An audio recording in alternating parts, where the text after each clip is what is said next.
Olá, pessoal. Muito bom dia. Papo das Nove especial de domingo cheio de sincronicidade, porque hoje eu tenho muitas homenagens a fazer. Hoje é o aniversário do meu amor, da Cláudia. Tá dormindo ainda? Eu acordei ela um pouco mais cedo, dei um abraço, falei: Deus lhe proteja e lhe ampare, feliz aniversário. Mas ela tá dormindo ainda. Então eu quero dedicar hoje o programa a ela, ó, o nosso Papo das Nove. Mas quero lembrar também que é aniversário de um querido amigo, o Evandro, companheiro do Jorge, grande cantor espírita. Ó, beijo para você também. E hoje é o aniversário dele, gente. Oitentinha, Caetano Veloso. Olha quanta gente bacana fazendo aniversário. Hoje é dia dos 80 do Caetano, né? O Caetano que eu tive a honra durante a pandemia. Realmente foi uma honra. Primeira live que ele participou durante a pandemia foi comigo numa sexta-feira, que, ultrapassando inclusive a moldura e as regras do Instagram, varou mais de 2 horas de papo com música. Foi uma coisa linda. E eu vou pegar aqui um trechinho de uma letra de uma música de Caetano famosa na voz de Gal Costa. A música chama Divino Maravilhoso. E tem um refrão que é absolutamente espiritualizado e poderia caber em qualquer livro de mensagens edificantes ou qualquer livro de tradições religiosas. O refrão diz assim: é preciso estar atento e forte. Não temos tempo de temer a morte. É preciso estar atento e forte. Não temos tempo de temer a morte. Gente, isso tem uma força, isso tem uma pertinência, especialmente nessa semana que a gente testemunhou a passagem do Jô Soares, né, com 84 anos. E toda vez que uma pessoa muito querida faz a passagem, a gente é instigado a lembrar da nossa própria mortalidade física. E a ideia da morte ancestralmente são vários milênios assim que a morte nos insere. Não deveria ser assim, mas assim é. Num ambiente de absoluto mistério e desconhecimento, onde tudo que é desconhecido gera apreensão e medo.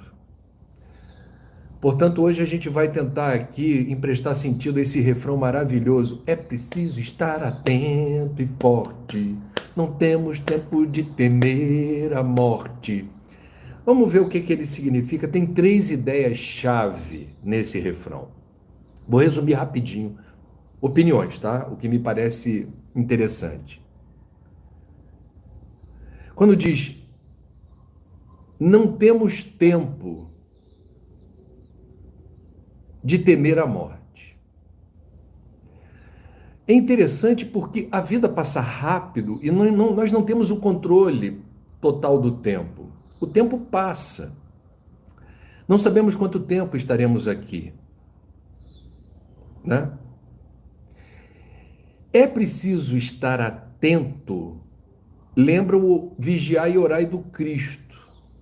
É preciso estar atento e forte. É preciso estar ligado no mundo da matéria. São muitas as armadilhas que nos precipitam na direção da distração, com bobagem, com besteira, com os mil nadas da existência, com a dispersão. Eu estou aqui meio que sem nenhum objetivo, não estou preocupado com nada, deixa tudo acontecer à revelia da minha vontade. E da alienação, que às vezes há quem considere um bálsamo. É melhor não saber de nada, é melhor não ter informação, é melhor eu ficar assim à margem da realidade. Pois bem, a vida tem um propósito, a vida tem um sentido. Então, é preciso estar atento Primeira recomendação da música. É preciso estar atento e forte. Forte, não no sentido da musculatura física. Pode até ser, na matéria é importante a gente ter uma resiliência orgânica, física também. Mas o forte é o forte que a gente aqui no Papo das Nove sempre diz assim: é preciso fortalecer a nossa resiliência psíquica e emocional. A fortaleza do ser. O ser que se prepara e se condiciona para enfrentar a jornada terrena. É preciso estar atento e forte. É preciso estar atento, vigiai e orai, e forte. Fortaleza psíquica e emocional. Não temos tempo de temer a morte. A morte é a única certeza que a gente tem em vida. Só morre quem vive. A gente deveria emprestar maior naturalidade à ideia da morte física, porque nenhum de nós nesse plano haverá de viver indefinidamente, porque o corpo tem prazo de validade. O corpo físico, ele foi equipado, nós somos criaturas da natureza, de Deus, o nome que você queira dar. Nós temos tempo na Terra. Não temos tempo de temer o inevitável, o irremediável, o inexorável. A morte é certa. Todos nós vamos partir desse plano um dia, isso é certo. Então por que você vai ficar, com todo respeito, consumindo esse precioso tempo da vida, temendo aquilo que é inevitável, é inexorável? É uma questão de tempo. Melhor aproveitar esse tempo de outra maneira. E aí vem o exemplo do Jô Soares, em mais de uma entrevista que foi exibida após o desencarne dele, e veja que é a primeira vez hoje que eu estou usando a expressão desencarne, porque é mais precisa, tem maior acurácia. Morte não explica o fenômeno da perda das funções físicas. O corpo deixa de operar a vida orgânica, mas nós não podemos ser resumidos enquanto seres à vida do corpo. Então temos aqui o desencarne, que é a desacoplagem, a gente vai falar sobre isso já já. Mas Jô Soares na entrevista disse assim, perguntaram para ele em duas entrevistas diferentes: você tem medo da morte? E ele com muita serenidade disse: não, eu não tenho medo da morte. Eu tenho medo de deixar de ser produtivo. Eu tenho medo de deixar de ser produtivo. Então isso é interessante. Por quê? Porque resume, na minha opinião, um dos mais importantes sentidos da existência, que é a gente se perceber útil. Porque o Jô, quando falou, eu tenho medo de deixar de ser produtivo, não é produtivo no sentido mecânico do trabalho material, que no final do mês vai me deixar em condições de subsistir com o meu trabalho. Produtivo no sentido da mente estar ocupada, de você estar sentindo que você está mobilizado, você está envolvido com algum projeto, com algum ofício, com algum movimento que lhe dá retorno emocional, psíquico, psicológico e sentimental. É algo que faz sentido, é algo que dá nutrição espiritual. É algo que faz você se sentir pleno. É algo que coloca você dentro de uma perspectiva de emprego do tempo e da energia que traz consequências para você e para o mundo. Percebe? Deixar de ser produtivo era o medo dele. Então, vamos falar da questão da morte, porque eu acho que a gente precisa. Claro que a perda dos entes queridos traz dor. É hipocrisia dizer que não traz. Mas isso precisa ser, penso eu, inserido num contexto de miopia espiritual, da nossa enorme dificuldade no nível evolutivo, no degrau evolutivo em que transitamos, de perceber a naturalidade do fenômeno da morte. Porque inclusive se você insere a questão da reencarnação, nós já morremos várias vezes. Existem vários corpos enterrados, sepultados, cremados de vidas passadas. A gente já fez esse movimento várias vezes, pelos mais diversos motivos, diferentes causas da perda da vitalidade no corpo físico. E aí dá-se a desacoplagem e o desencarne.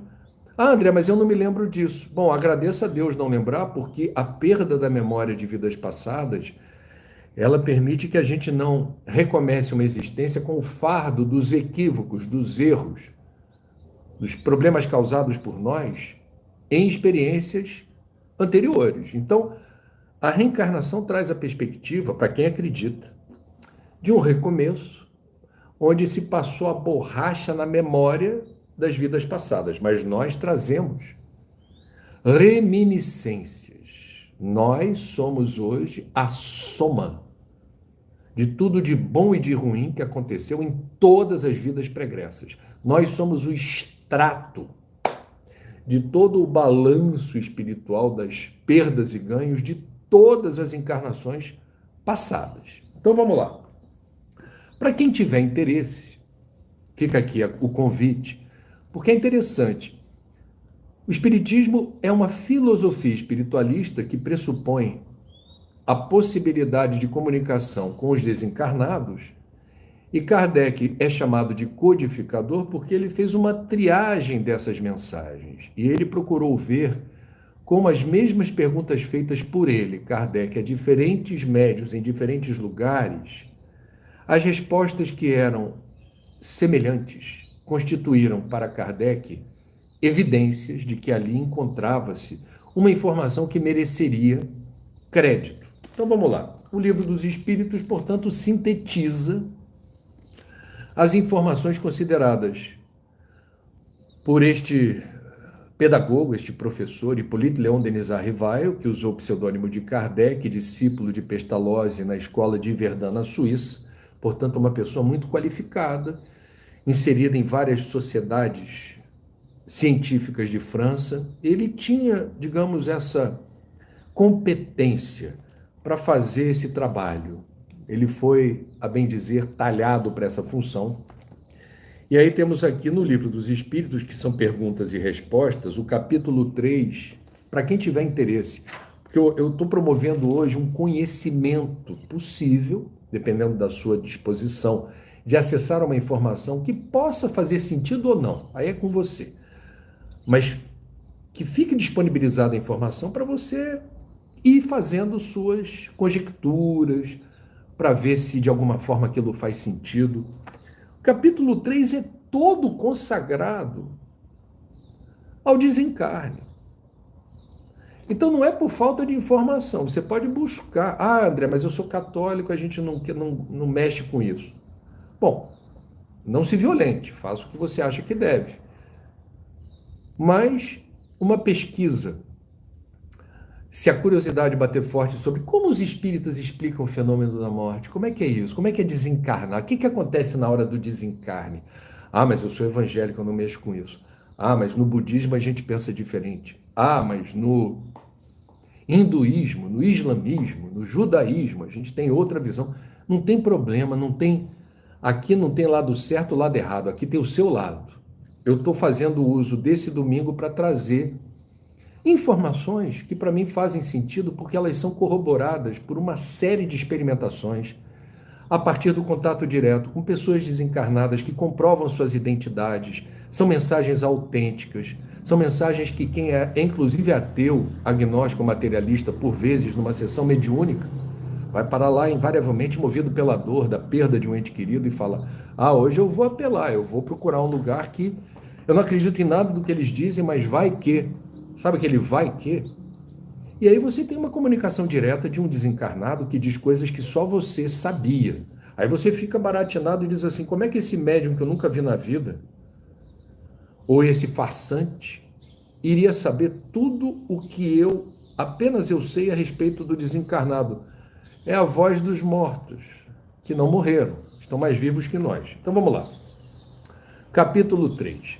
Da volta do espírito, extinta a vida corpórea, a vida espiritual. É o capítulo 3.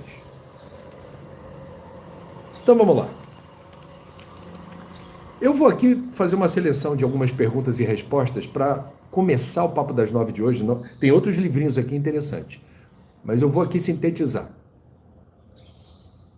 O que acontece com a alma no instante da morte? A pergunta 149. A resposta da espiritualidade. Volta a ser espírito.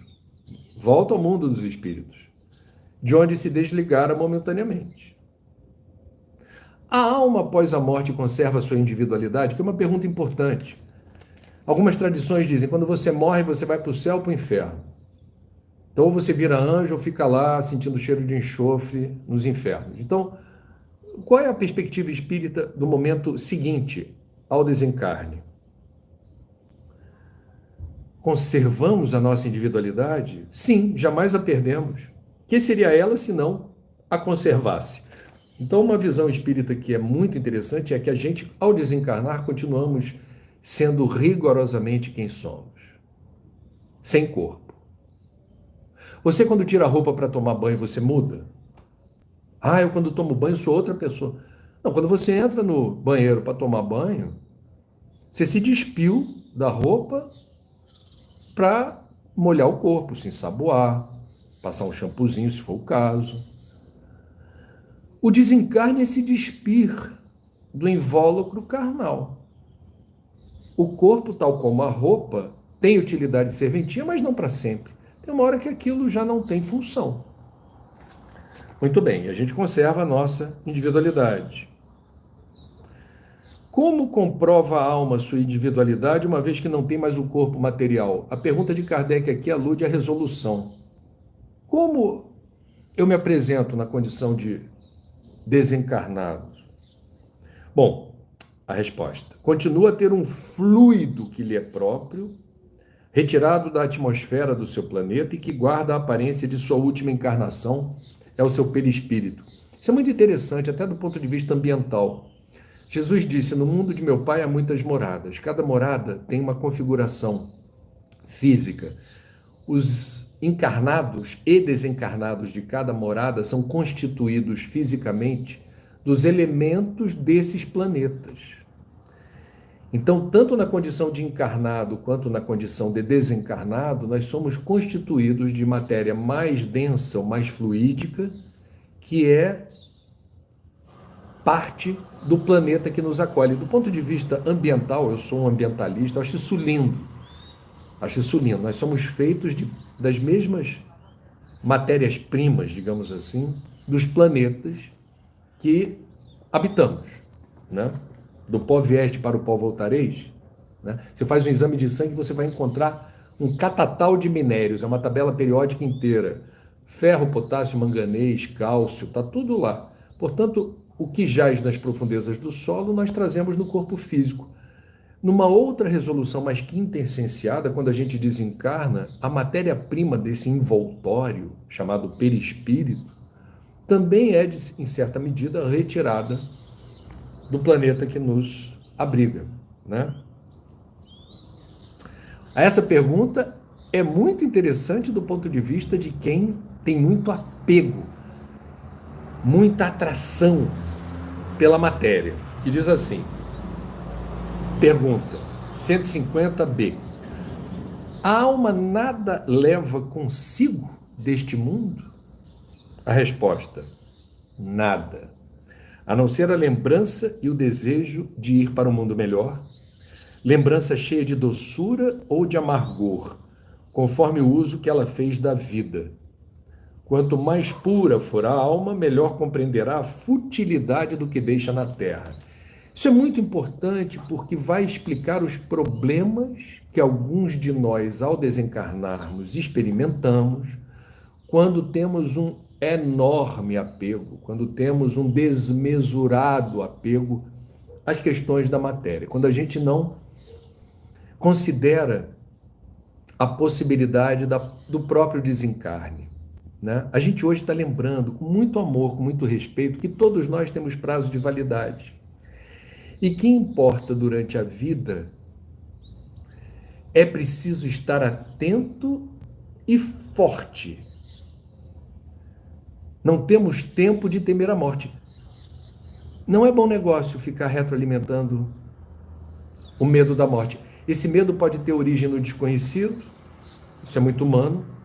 Esse medo pode estar tendo origem numa consciência culpada porque você intui que você não está predisposto, por não estar predisposto a fazer aquilo que justifica a sua vida na Terra. Quando você se aparta da sua consciência, não ouve a voz que vem de dentro, né? E insiste nas questões muito superficiais e banais e atreladas à matéria que é descartável e perecível, isso vai dando uma aflição íntima, porque você vai percebendo que você está eventualmente desperdiçando tempo e energia naquilo que não tem a menor importância para a vida espiritual. Eu não quero dar nomes aqui, mas uma pessoa muito próxima a mim, eu sei que ela, embora tivesse uma religião, tinha muito medo da morte. E esse medo estava associado a uma questão mal resolvida dentro dessa pessoa sobre uma decisão que ela tomou que contrariou a vontade da própria mãe.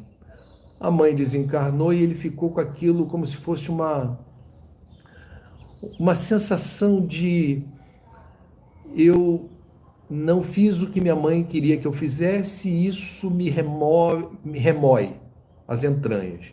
Essa pessoa meio que foi construindo para ela um medo de morrer em função do desacordo com a mãe. O que é algo complicado, e mais uma vez a gente precisa, Freud falou muito sobre isso, né? Como a relação com as nossas mães determina muitas questões mal resolvidas na construção da nossa autonomia, quer dizer, no direito da gente ser quem é, realizar as escolhas próprias, ainda que isso venha incomodar mãe, pai, avô, avó, filho, irmão, porque a gente não contraria para causar irritação no outro. Quando a gente contraria alguém que a gente ama, a gente não está fazendo aquilo de para espezinhar o outro, sabe? Não é futrica. É porque você está sendo você está realizando suas escolhas. Isso não deveria contagiar o seu psiquismo de uma forma tóxica. A gente precisa assumir as nossas escolhas. O livre-arbítrio é isso. As escolhas são pessoais e intransferíveis quando você as realiza a partir dessa autonomia de voo. Isso é muito importante. Bom, vamos lá. Portanto, tem outra coisa. Quando o Espiritismo diz que nós somos quem nós somos ao desencarnar, solapa para os espíritas. Nenhum desrespeito aqui à crença de que nós retornamos ao todo universal, né? A gente se fragmenta numa farofa cósmica, assim, em que cada partícula nossa se integra à natureza. Isso para o Espiritismo realmente não faz o menor sentido. E aí a pergunta 152 é: que prova podemos ter da individualidade da alma depois da morte? Aí o Espiritismo, gente, com todo respeito, não é a única filosofia espiritualista ou religião que aceita e pratica a mediunidade. A mediunidade já existia antes da doutrina espírita, que é do século XIX. Agora, o espiritismo afere, quando bem entendido nos termos em que Kardec se debruçou para evitar fraudes e mistificações, um selo de autenticidade e de credibilidade. Então a resposta da espiritualidade aqui é: não tendes a prova da individualidade da alma após o desencarne nas comunicações que vocês recebem? Se vocês não fossem cegos, veriam. Se não fossem surdos, ouviriam. Pois que muito a miúde uma voz vos fala, reveladora da existência de um ser que está fora de vós. Então, é uma resposta um tanto... Como é que eu vou dizer? A espiritualidade às vezes tinha, não vou chamar de ironia, mas era uma forma muito aguda de transmitir uma informação que era repleta, ou é repleta, de significado. Aí vem, dentro desse capítulo 3 da volta à vida espiritual, estamos falando hoje é aniversário da minha amada Cláudia, É aniversário do meu amigo Evandro e é aniversário do Caetano Veloso, que compôs na belíssima voz da Gal Costa a música Divino Maravilhoso, que tem aquela estrofe que diz: é preciso estar atento e forte, não temos tempo de temer a morte. Vai! É preciso estar atento e forte, não temos tempo de temer a morte. Foi! Não temos tempo de temer a morte, porque a morte não existe. Nós nos separamos do corpo. Aí vem, dentro dessa questão do Livro dos Espíritos, capítulo 3, parte 2, a questão 154. É dolorosa a separação da alma e do corpo? Aí a resposta: não. O corpo quase sempre sofre mais durante a vida do que no momento da morte. A alma, nenhuma parte toma nisso. Os sofrimentos que algumas vezes se experimentam no instante da morte são um gozo para o espírito que vê chegar o termo do seu exílio. Então, interessante isso. É uma visão que os neófitos, assim, quem se aproxima pela primeira vez, né, da doutrina espírita, essa informação pode chocar, porque de fato, para nós espíritas, tem a lei de causa e efeito e certas patologias, elas têm uma função depuradora. A própria medicina da Terra afirma isso com muita clareza, quando o corpo manifesta alguma chaga, algum problema diagnosticado e visível.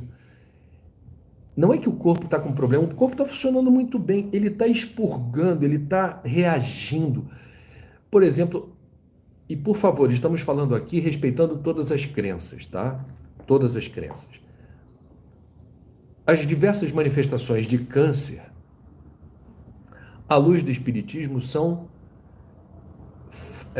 maneiras, o câncer é uma forma de se expurgar algo que precisa, digamos, ter lugar no corpo físico como se fosse um fio terra, que drena questões que estão saturando, de alguma forma, esse perispírito, essa forma, esse corpo energético, né?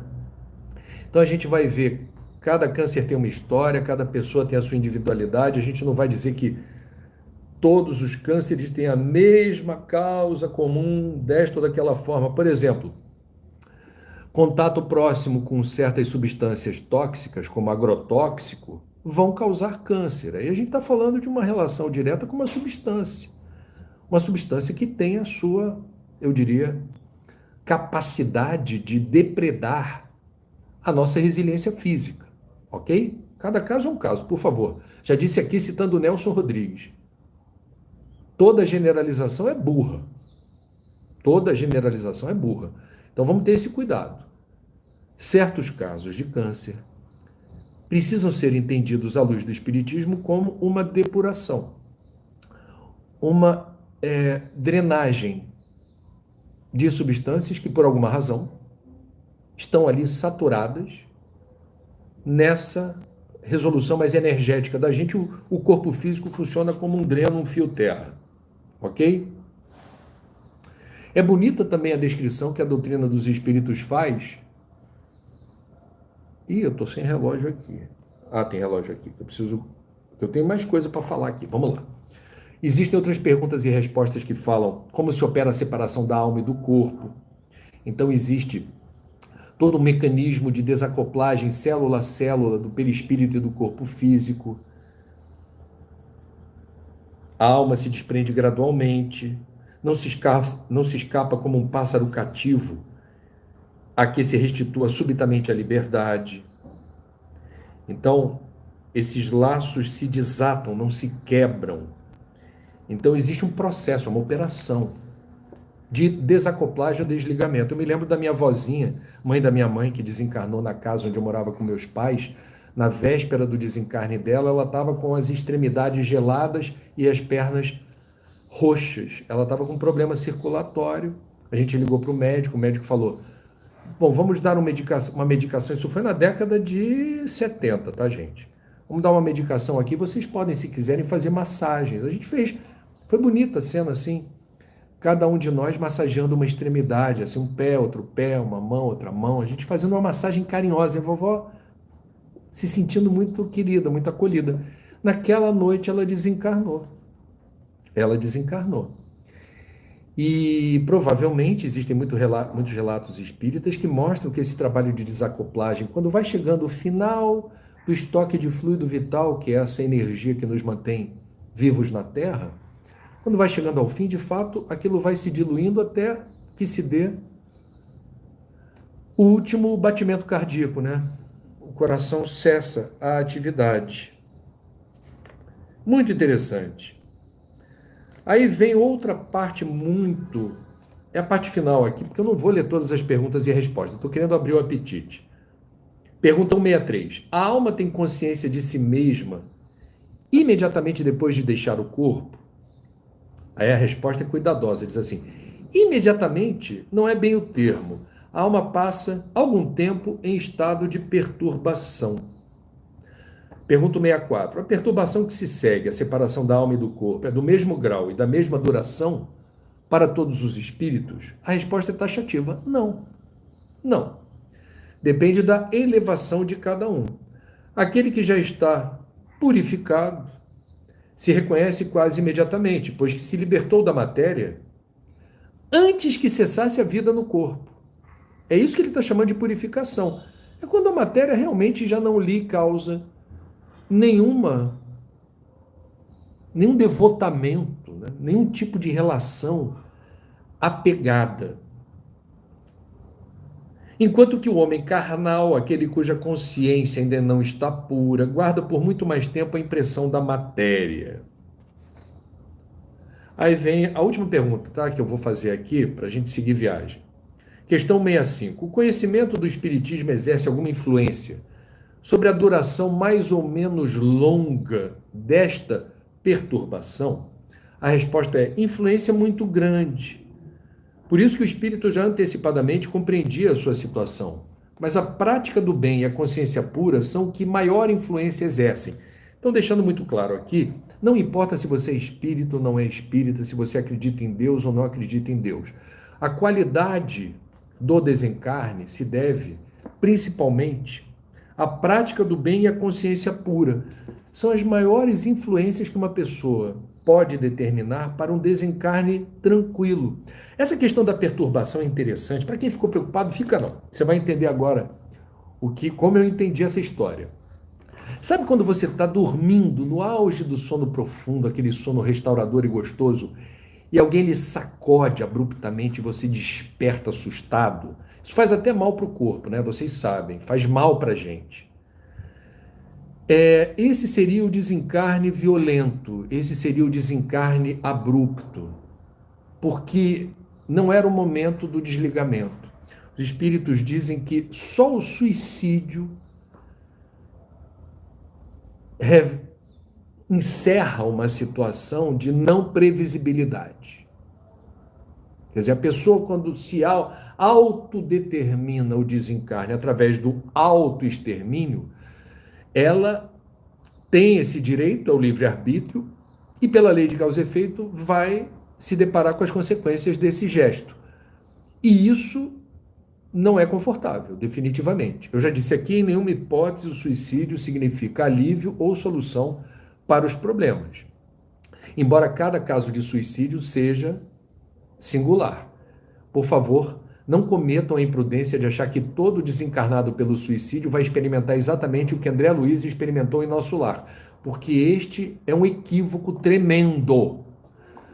No meu livro Viver é a Melhor Opção, a prevenção do suicídio no Brasil e no mundo, a gente deixa isso muito claro. Kardec, no livro O Céu e o Inferno, tem um capítulo inteiro destinado a diversas comunicações com suicidas. Cada um deles tem uma história, e cada um deles experimentou um determinado nível de perturbação. Muito singular, cada caso é um caso. Mas vamos lá. Ai, gente, eu puxei agora a sardinha. Ah, sim. Então, todos nós que vamos desencarnar, podemos desde já semear, projetar um desencarne que seja o mais suave e doce possível a partir do conhecimento, que elucida, esclarece, a partir da prática do bem, porque isso remete a uma consciência leve. É isso que faz a diferença do ponto de vista espírita, replicando aqui o que outras tradições também dizem. Bom, no livro O Consolador, que é uma psicografia de Francisco Cândido Xavier, a partir do que Emmanuel ditou, eu também vou trazer algumas pérolas aqui do livro. É a questão 146, transição, ó, transição. Poderia falar morte, falou transição. A nomenclatura que a gente usa para falar da morte faz a diferença. Então vamos lá. É fatal o instante da morte? A resposta de Emmanuel. Com exceção do suicídio, todos os casos de desencarnação são determinados previamente pelas forças espirituais que orientam a atividade do homem sobre a terra. Mais à frente, desencarnar, olha o que Emmanuel diz. Desencarnar é mudar de plano, como se alguém mudasse de uma cidade para outra. Se lembra daquela novela A Viagem, que foi a recordista de audiência na faixa das 7 na TV Globo e foi reprisada várias e várias vezes em diferentes horários? É um dos marcos da televisão brasileira.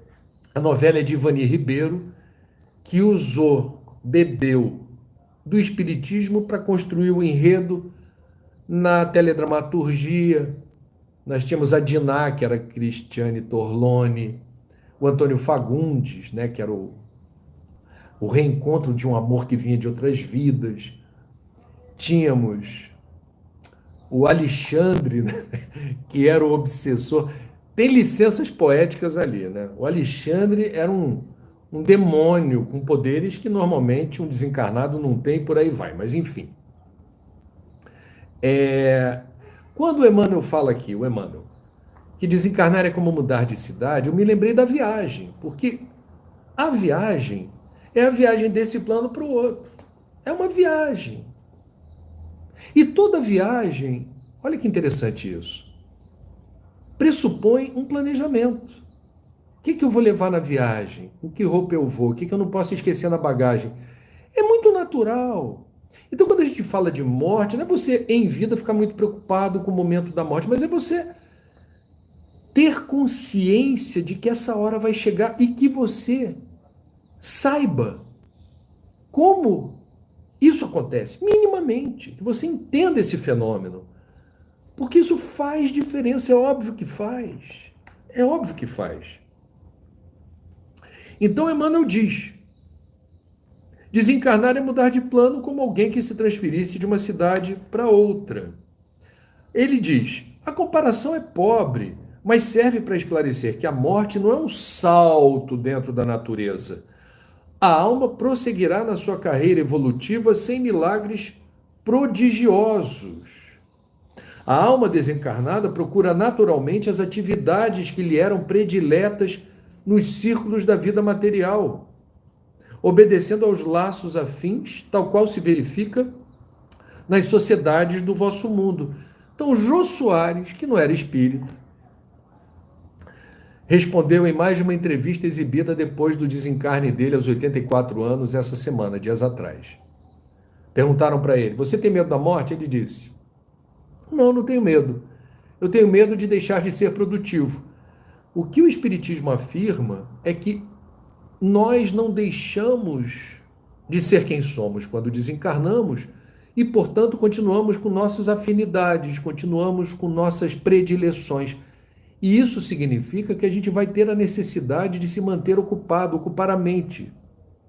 Ocupar a mente. Não tem aquele ditado, mente vazia, morada do diabo? E digo isso com muito respeito, quem acredita no céu idílico, assim, do paraíso, em que você fica em nuvem, cercado de anjos, com um Deus de barbas brancas e longas, cada um acredita no que bem entender, eu não tenho nada a ver com isso. Eu estou só reportando aqui que, inclusive, quem acredita nisso tem uma perturbação que fala assim, mas eu não aguentaria ficar muito tempo nessa... Sabe? Tem uma hora que você fala assim, cansei de ver nuvem. Cansei de ver gente com asinha nas costas passeando por aqui. Eu preciso fazer alguma coisa. Preciso fazer alguma coisa que me dê alento. motivação. Senão fica difícil. Então a gente precisa realizar movimentos, manobras, trabalhos, porque a gente, sendo ser humano aqui, quantas pessoas aposentadas você não conhece? Eu conheço. Que idealizaram a aposentadoria dizendo assim: ah, quando eu chegar minha aposentadoria, ah, eu não quero saber de outra coisa, vou ficar lá de bobeira, vou ficar na rede tomando água de coco, vou ficar vendo televisão ou filme, vou ficar por aí gastando tempo, fazendo um monte de coisa que no trabalho eu não posso. Quantas pessoas aposentadas você não conhece que em algum momento depois da aposentadoria ficam ressentidas? Elas sentem falta da rotina ou de alguns aspectos do trabalho, ou não estão conseguindo se sentir em paz porque não estão empregando em nenhuma direção uma energia, um potencial criativo. É o uso da libido, a energia criativa, é ocupar-se com alguma coisa que lhe dê prazer, prazer de verdade, não é esse prazer de saciar o corpo físico, os sentidos do corpo, não. A gente não precisa só de nutrição material, a gente precisa de nutrição espiritual, espiritual, pelo amor de Deus. Isso aqui é muito consolador e bonito. Tem muita gente que diz assim: ah, mas eu vou reencontrar as pessoas que eu amo no plano espiritual, né? Então vamos lá. Questão 149, o Consolador.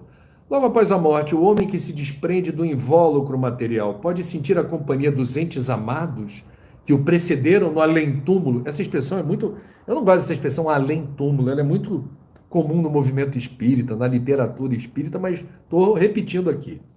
O além-túmulo. O além-túmulo. Então vamos lá. Resposta. Se a sua existência na Terra foi o apostolado do trabalho e do amor a Deus, a transição do plano terrestre para a esfera espiritual será sempre suave. Se você não desejou nem praticou o mal a outra pessoa, se você procurou agir com a consciência reta, se você conseguiu prestar atenção em como eventualmente suavizar, atenuar, mitigar a dor e o sofrimento alheio, se você está transitando com essa consciência leve, essa leveza te acompanha no plano espiritual, na transição de dimensão. E nessas condições, poderá encontrar imediatamente aqueles que foram objeto de sua afeição no mundo, na hipótese de se encontrarem no mesmo nível de evolução. Isso é muito importante, tá? Porque a gente pode idealizar assim: ah, eu quero encontrar fulano quando eu desencarnar. Então, é preciso haver, meus amigos, compatibilidade vibracional. A gente precisa estar num nível de compatibilidade. Eu me lembro, vamos pegar novamente a novela A Viagem, que eu vi um monte de gente falando: adorei A Viagem. Teve gente que disse assim: não me deixaram assistir A Viagem, eu era pequenininho. Tem nada demais a novela. E está disponível aí para quem quiser ver na internet. Mas vamos lá. Tinha o personagem foi do Antônio Fagundes, que reencontrou a mãe. Foi. O Antônio Fagundes era um advogado bem-sucedido na Terra, materialista, amigo do personagem do Cláudio Cavalcante, que era o médico espírita, né, da família. E ele vai se convertendo ao espiritismo a partir do momento que ele se vê acometido de uma doença terminal e ele começa a questionar a vida, começa a questionar a morte. E ele desencarna já na condição de uma pessoa esclarecida em relação à inexistência da morte. Mas leva um tempo até ele reencontrar a mãe. A mãe já está numa esfera superior.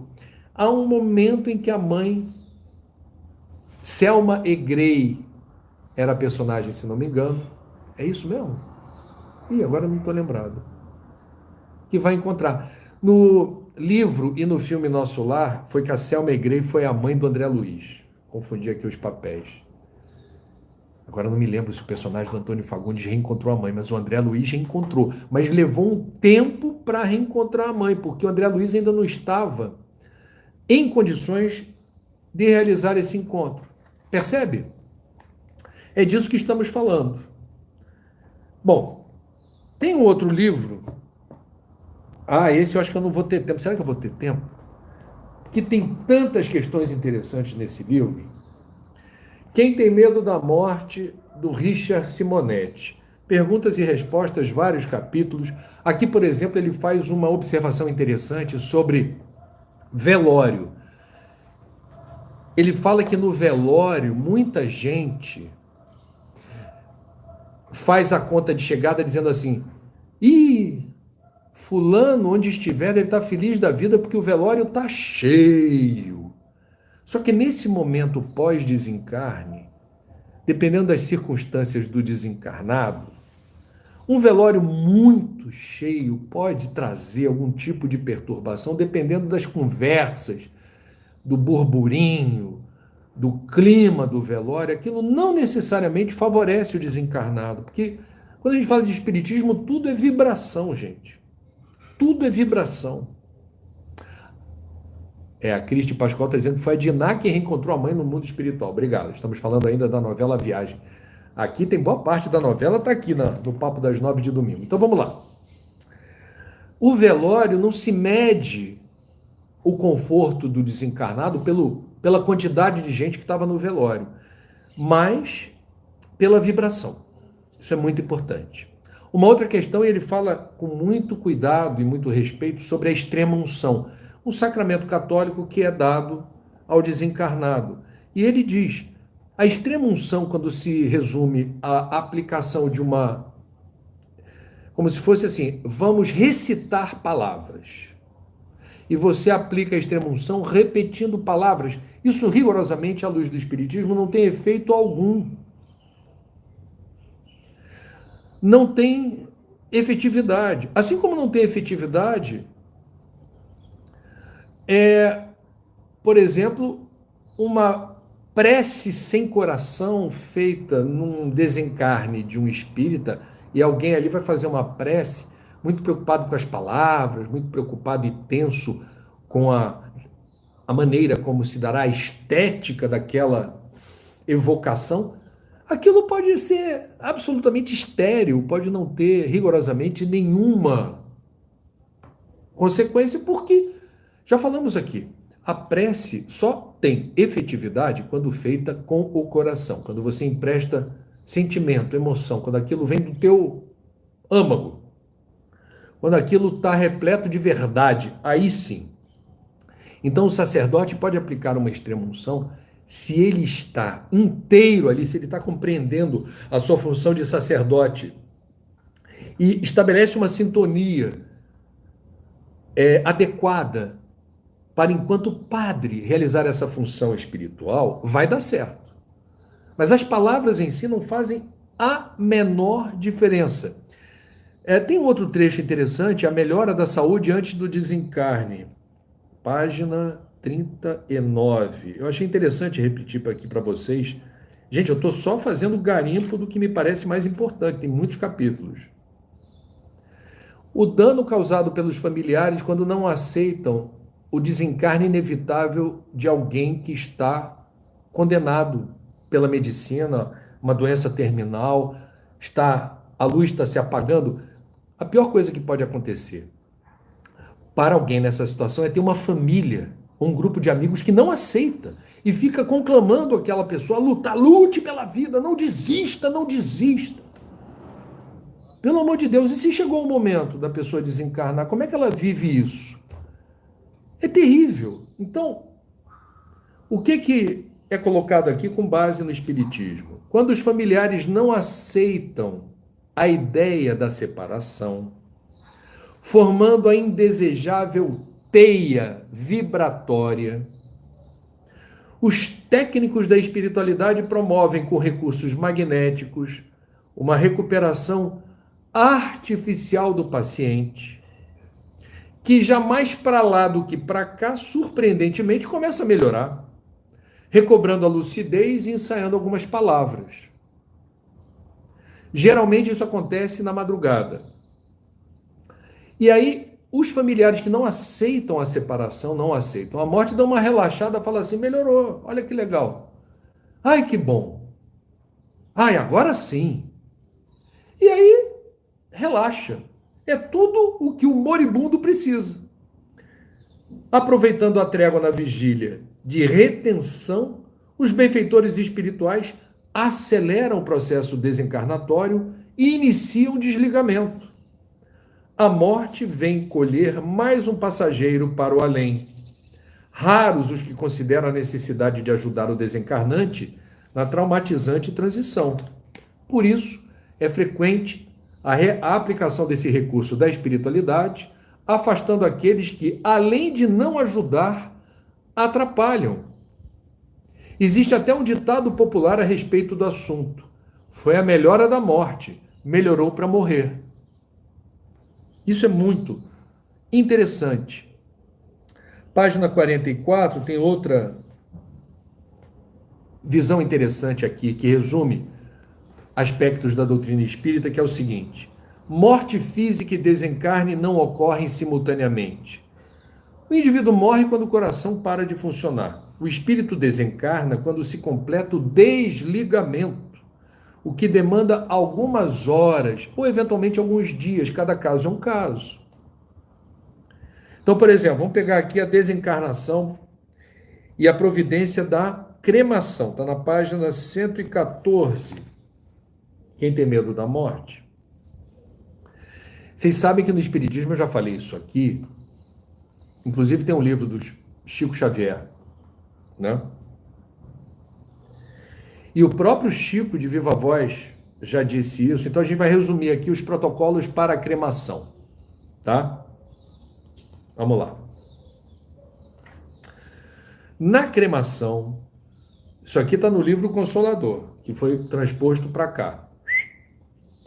Na cremação, faz-se mistério exercer a piedade com os cadáveres, procrastinando por mais horas o ato de destruição das vísceras materiais, pois, de certo modo, existem sempre muitos ecos de sensibilidade entre o espírito desencarnado e o corpo, onde se extinguiu o tônus vital, nas primeiras horas sequentes ao desenlace, em vista dos fluidos orgânicos que ainda solicitam a alma para as sensações da existência material. Significa o quê?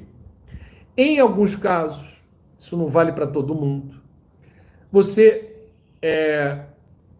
registrou a morte física, mas ainda não completou a desencarnação, porque ainda existem liames, sensibilidades com o corpo. Quanto mais apegado à matéria, maior essa vinculação ainda. Não é que o espírito esteja no corpo, o espírito não está mais lá, mas ainda há uma conexão, ainda há uma troca de emanações magnéticas, digamos assim, porque a transmissão é magnética. Então vamos lá. O próprio Chico, em entrevista à extinta TV Tupi em 1971, no Pinga Fogo, reproduziu o que Emmanuel lhe disse nos seguintes termos: deve-se esperar pelo menos 72 horas para a cremação, que é tempo suficiente, ao que parece, para o desligamento, ressalvadas as exceções envolvendo suicidas ou pessoas muito presas aos vícios e aos interesses humanos.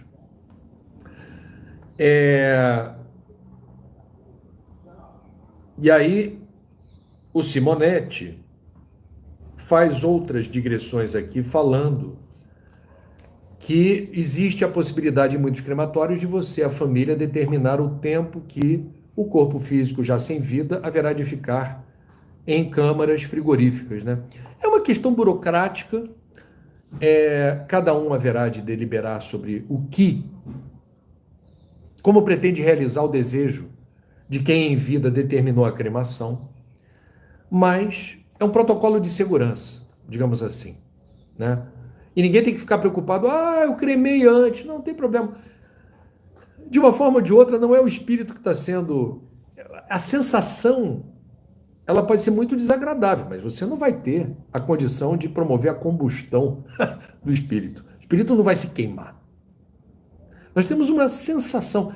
Aqui é um protocolo de segurança para você garantir a melhor resolução de um desencarne aonde o cadáver seja cremado. Então a recomendação é essa. É uma recomendação assim que procure estender ao máximo o prazo para que se complete esse desligamento, simples assim. Eu vou encerrar, meus amigos, com um livro que não tem nada a ver com o espiritismo. Nada a ver com o espiritismo. Chama-se A Arte Cavalheiresca do Arqueiro Zen, do Eugene Herrigel, que é um livro que marcou muito a minha adolescência, que é um livro que fala de um camarada do Ocidente, alemão, que sempre teve assim alguma afinidade com o misticismo oriental e que tem a oportunidade, porque ele era muito curioso, de entender o que seria o Zen budismo, né? E ele vai, eu vou dar spoiler, tá? Vou dar um spoiler. Ele aprende o que é o Zen a partir da prática do arco e flecha. Então ele aprende a manejar o arco e a flecha de uma maneira que, para aumentar a probabilidade de acertar o alvo, ele tem que se desonerar de toda a tensão, de toda a preocupação, de todo o estresse. E ele tem que se sentir uno com o arco e com a flecha e ter ali o alvo como sendo o objetivo único naquele instante. Aquele momento é o momento do foco, é o momento que nada mais importa do que realizar a tarefa aparentemente simples e banal, mas não é, de acertar o alvo. Então, meus amigos, por que eu estou sugerindo encerrar com um livro pequenininho, mas uma história muito interessante do encontro de culturas e como um alemão se submete ao ritual metódico, ao exercício minucioso de desconstruir, digamos assim, uma cultura que era a dele, ocidentalizada, de fazer as coisas sem o devido foco e atenção e sem a preocupação de ter que acertar. É isso que eu queria dizer. Sem o estresse de ter que acertar tudo o tempo todo. Quando você perde esse medo, esse receio, quando você simplesmente deixa se levar por um propósito que seja justo, seja nobre, e procure qualificar o uso do teu tempo e da tua energia para alcançar aquele objetivo. Na hora que você tiver que chegar lá, isso vai acontecer naturalmente. Você não precisa emprestar medo, culpa, estresse. Deus não seria soberanamente justo e bom se não permitisse que nós, imperfeitos, limitados, errantes, falhos, não tivéssemos o sabor da conquista. Por que Deus já não me equipa com tudo aquilo que eu preciso para não ter mais dor e sofrimento? Porque nós seremos brindados com o prazer da conquista. Nós vamos chegar à condição de espíritos perfeitos na exata medida e proporção em que nos aventurarmos na direção do conhecimento sobre o que é a vida e como a gente deve proceder no dia a dia, experimentando alegrias e tristezas, infortúnios e celebrações maravilhosas, e tudo isso é maravilhoso. É preciso estar atento e forte, não temos tempo de temer a morte. Vai! É preciso estar atento e forte, não temos tempo de temer a morte. Vai! Feliz aniversário, Caetano, feliz aniversário, Evandro, e principalmente a quem dedico o papo das 9 de hoje. Feliz aniversário, meu amor, Cláudia. Força, coragem e fé, tudo vai dar certo. Vamos em frente. Tudo de bom.